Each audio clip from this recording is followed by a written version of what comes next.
Мына ушинтип өлкө башчысы Садыр Жапаровду Аксай айылынын кичинекей тургундары мамлекеттик гимнди ырдап тосуп алышты. 14-17 сентябрь күндөрү тажик аскерлеринин агрессиясынан улам Аксай айылындагы талкаланып өрттөлгөн айрым үйлөр бүгүн колдонууга берилип, ээлерине тапшырылып, үйлөрдүн сапатын президент өзү көрүп чыкты.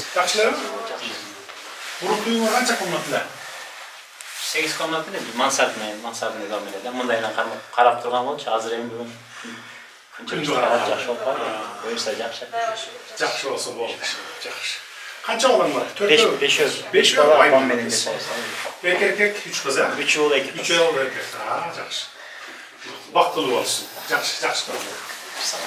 Өлкө башчысы учурда Аксай айылында 51 турак жайда курулуш иштери жүрүп жаткандыгы тууралуу маалымат алды. Бардык үйлөрдүн пайдубалын түптөө иштери бүткөрүлүп, 17 үйдүн дубалы, 5 үйдүн чатырын жабуу аяктады. 14 үйдө дубалдарын, ички ремонтун бүткөрүү иштери жүрүп жатат.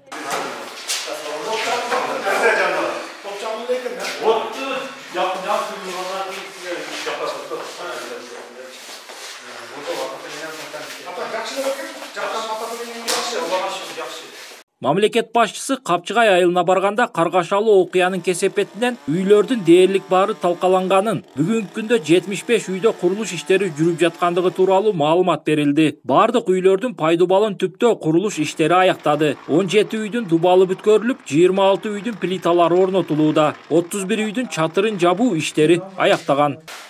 Жигиттер ишиңер болсун.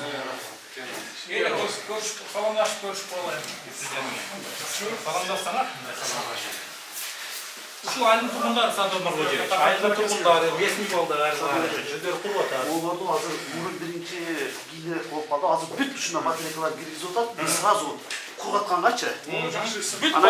Аксай, Капчыгай айылдарынан соң президент Садыр Жапаров Миң Өрүк жана Достук айылдарында үйлөрдү калыбына келтирүүнүн жүрүшү менен таанышты. Азыркы учурда Миң Өрүк айылында 37 турак жайда курулуш иштери, анын 16сында үйдүн ички ремонтторун бүтүрүү иштери жүрүп, 10 үйдүн чатыры жабылды. Ал эми Достук айылында бардык 59 үйдүн пайдубалын түптөө аяктады.